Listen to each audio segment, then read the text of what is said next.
Hi, everybody. Week 8, here we are. So this is my ReSETT presentation. It's my Living Now presentation. So I'll go ahead and present this for you guys. Okay, so here's my title page. My name is Kathy Wingate again, but I'm sure you guys already know that.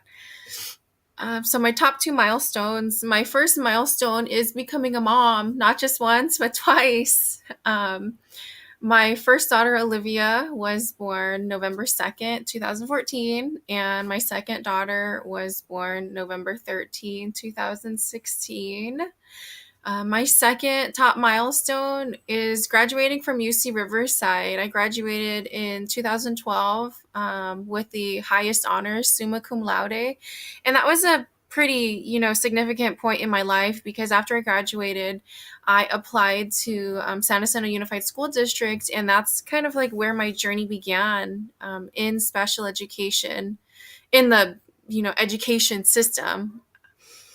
So let's go to the next page. My top 2 resources. My first resource would have to be Switch on Your Brain by Dr. Caroline Leaf. And I'm sure all of you guys have already read that book at some point in your career in grad school. But that book, I keep that book on my bookshelf or I move it next to my computer. And it's like a visual reminder to just be positive. It's so hard to be positive when, people around you are negative, you know, who talk, negative about people. And that book reminds me, what, I need to get rid of that poison, because it does affect your mental health and your physical health. So my second top resource is my classroom, room 203 at San Jacinto High School. My students really humble me. I work with students who are moderate to severe special education, of course, and working with them and observing them, it really reminds me of the importance of loving everybody without value. Even those who press my buttons deserve my love maybe more. No one is. I am no better than anybody else. We're all equal because technically we're all made in the image of God. So I love these next 2 pages. This is my life right now in memes. This was probably like my favorite slide to make. You guys can go ahead and check out some of the memes. I personally like the one with Jack Nicholson. I like the one with Dwayne Johnson and the SpongeBob one, but I'll give you guys another second to read through them. And then here's me and memes continued. Here's another set of memes that I found that represent my life right now.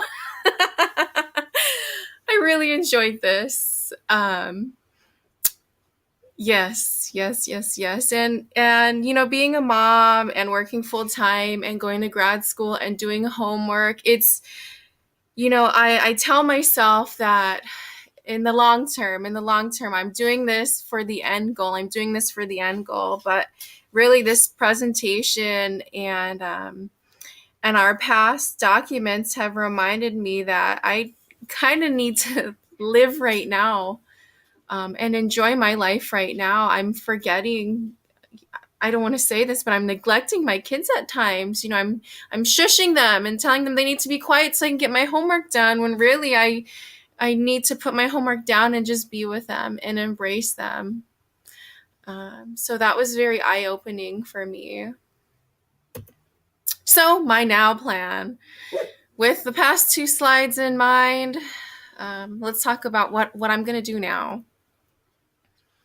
So what I'm going to do now is just relish in the moment. I'm going to relish in now. And I put a couple pictures of me and my children to just remember that my kids are never going to be this age ever again, because everybody grows older. No one ever grows younger.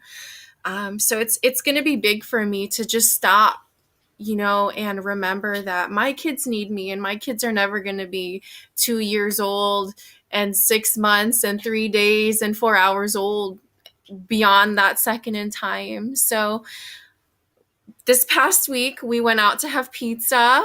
My daughter right now, I just took a picture of her taking a nap. Since we've had a lot of rain, something that we've done is we've toasted marshmallows in the fireplace. That was pretty intense. And when the rain stopped, we went to the park. Oh, also, when it was raining, we drew some pictures, and this is my daughter's self-portrait at the bottom, the little orange person. I'll go to the next slide. And I like this slide. Most importantly, what I'm going to do is I'm going to let go of things that I can't control and just know that God has a plan for me.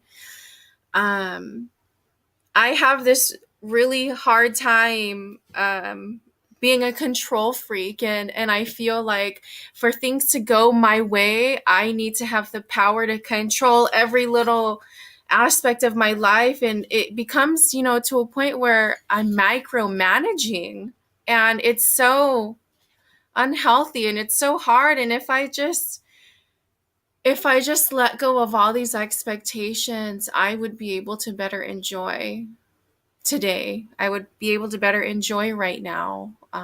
So that's something that I'm working on personally, and I've already told myself, forget the dishes, forget folding the laundry, and I feel so much better. So what am I gonna do day to day? So this is my plan, and these are my steps. I wanted to keep it very short and sweet because I have so much going on in my life. But in the morning, I want to do some daily meditations, whether I am reading excerpts from the Bible or just giving myself positive thoughts, saying positive things to myself. And throughout the day, I want to be present. I want to be present when I'm at work. Obviously, I'm present at work, but maybe a little more. But the biggest place I want to be present in is in my home, because I'm so, enveloped in everything that I forget I need to be here, and I need to be here for my kids. And then at the end of the night, by the end of the day, what I want to do is a little bit of self-evaluation. How well have I done that day? And I can really tell based on my kids' behavior when my children are really at peace is when I am more involved in their lives. When I decide to put my homework down or not do that reading and read later, and I'm there for my kids, I feel this calmness about them. Whereas nights when I just neglect my kids to do my homework, it's crazy in my house. People are going bananas, and I feel like pulling my hair out. But that will be a big testament during my self-evaluations, is how do I feel physically and mentally. And this is something that I'd like to do every day. So lastly, to conclude, my reflections on the past the past two projects. So my personal faith is gotten a lot stronger through this course. I wasn't much of a believer maybe 5 years ago, or even 1 year ago. And through APU and through every subsequent course, I feel my heart calling out to God more often than not.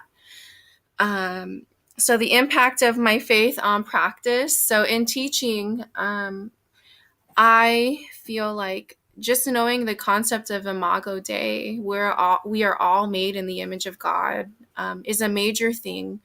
It levels the playing field for everybody. As a teacher, I'm no greater than my students, and it humbles me.